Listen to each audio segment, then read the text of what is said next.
Hey folks, welcome back to the shop. Hey, today we're talking about broken bolt removing. There's not a specific tool. Well, there probably is, but I'm going to show you a couple of tips that I've learned in my time as a maintenance mechanic.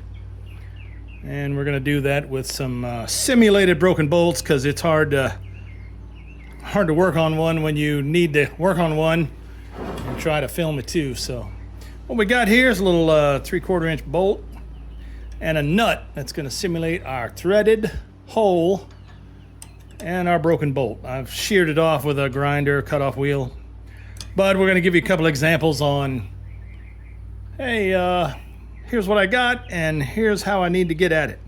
So first example, number one, let's say your bolt breaks off, but you were holding another piece onto it. Like guards, for instance. We got a lot of guards, safety guards on our equipment. We got rollers, conveyors.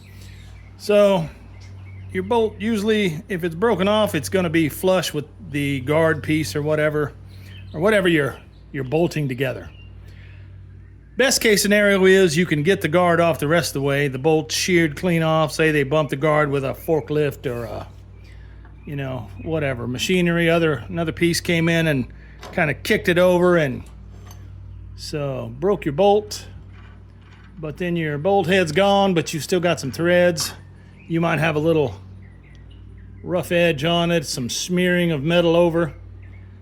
So it might be kind of caught, but it might not. You might be in good shape here.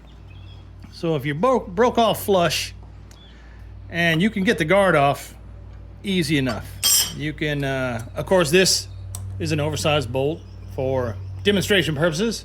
You might have 3/4 inch bolts, you might not, but you may have something smaller where you can't get your hands down there and get a good grip on it, or this one really loose because it's obviously a new bolt, and you don't get a lot of, let's say you doped it up with anti-seize real nice, and so it's not corroded together, not rusted shut.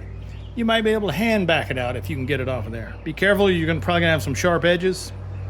If it's a little tighter, you could take, some channel locks, some Knipex, alligators or cobras. If you can get on the threads and then get in there and work it back out, you're good.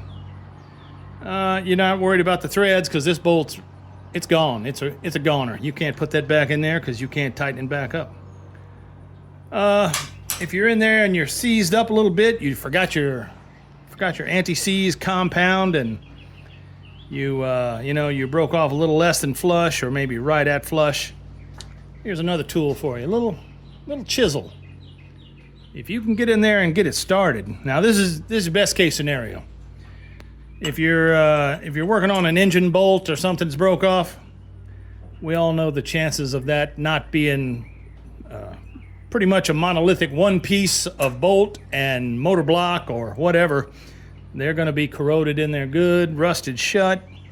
But you get your chisel in there, catch one corner of it, take your trusty ball peen or your sledge, or hell, even a claw hammer will work. If you can get that thing to bite in there on the edge and just get her to turn a little bit, you can work it out. This is a patience game on this operation. You just want to get it in there, and of course this one's loose, so we're kind of exaggerating how much it's going to be, but you can do it. I've done many of them like that, where you can chisel them around and get it at least backed out far enough. Well, now it's not catching it all here, so let me get in there. Good, there it is. Well, there it goes. Hard to do, but anyway, you can get it around enough where you can get on there with you.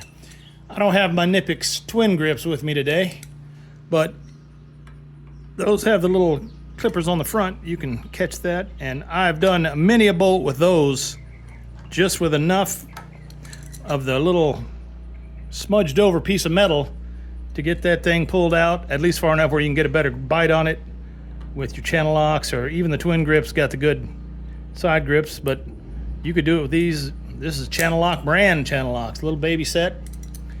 Better for your smaller bolts. You could get in there and get a little tighter. Get them in. All right, sorry about that. The wife ran over a copperhead with the mower. she was freaking out. Anyway, where were we? You can get up there and just get it backed out. You can get on it with something like that. You'll be golden. Which brings us to our other tip. And I showed these. I carry them in my bag. Not this exact set. This is a little cheaper set, but it still works. It's a left-handed drill bit. If you guys haven't seen these are lifesavers in the world. Sorry about the damn rooster too.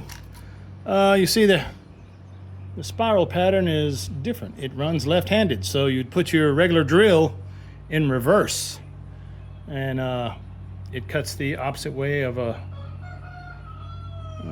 standard drill bit that we all use. Got the clee lines here. That's the standard one. And then I don't even remember what the brand name was. These aren't, I've gone through a couple of sets of these. They're kind of a little cheapier, but I mean, they still work, but they don't last quite as long as the Century brand, which I carry at work. They just seem to hold up the edge better, and you don't got to worry about sharpening all the time and all that. But so your left-handed drill bit, you take a standard drill.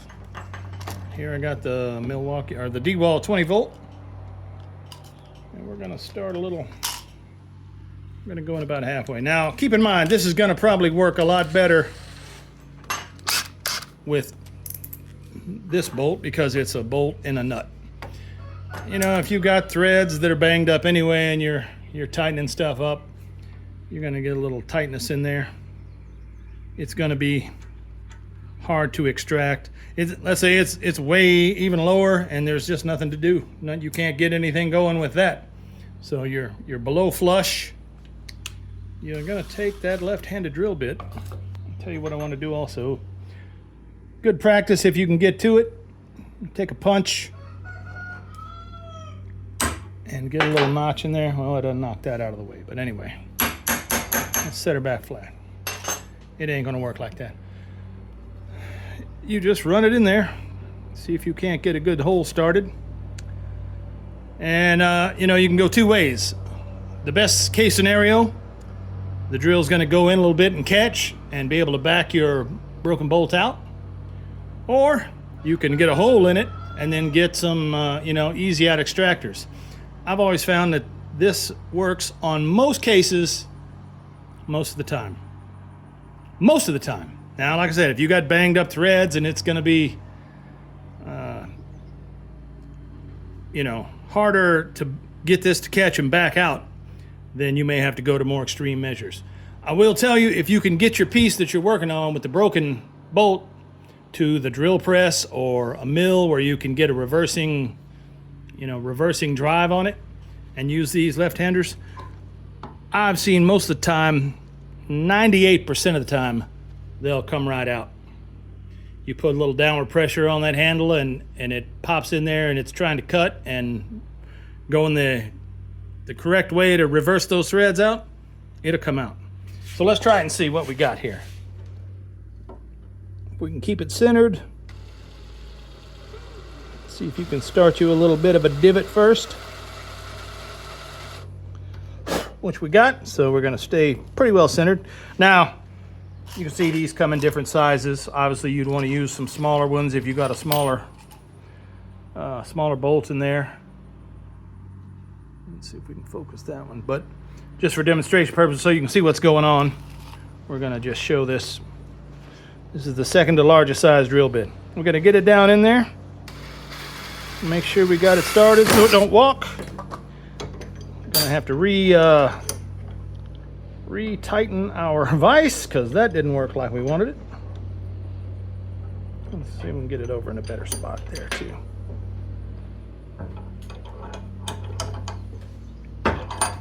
Now, if you're on a machine that's bolted to the floor in the shop, this will probably work a lot better. But so we're just gonna let it run, and there it goes. Comes right out. It'll do the same thing with a pretty well mangled threads or you know, your hole. That went really easy, but you see it took a minute for it to get in there and bite.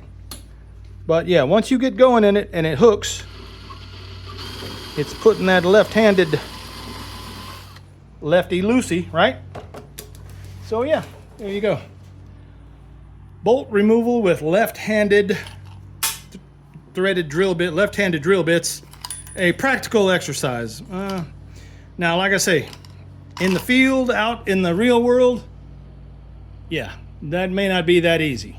But for demonstration purposes, we got the clean bolt, the clean nut.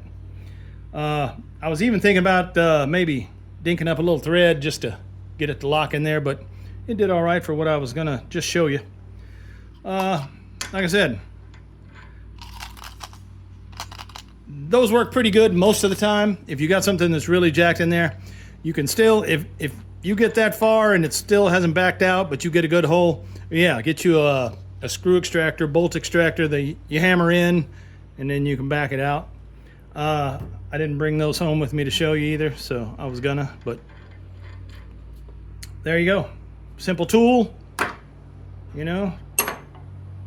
First step, see if you can get some teeth on it and back it out. Sometimes it works, sometimes it don't. Second step, you could try to work it back with a little old hammer and chisel. I saw a guy that I work with, that was his main way. He loved chiseling those bolts out. And he'd get them small, you know, down 1/4 inch or less. Little metrics. He'd get in there and take, you know, 10 minutes. Sometimes you don't have that kind of time, you know. You got to get that machine back up, so I would always go to the left-hand threads. I learned these from an old guy that almost a photographic memory of, that's the wrong one, of machinery, you know, like he had layouts in his mind of where all the machine parts were, where there's a hidden 3/8 bolt underneath that bracket that you can't see. You're going to have to get that other bracket off first. Just a fountain of knowledge. Shout out to Wayne. Thanks, Wayne. So there you go. Quick broken bolt remover. And hope y'all enjoyed that. Maybe I taught some new guys out there some ideas and sharing my knowledge. Thanks a lot, guys. Have a good one, and y'all be careful.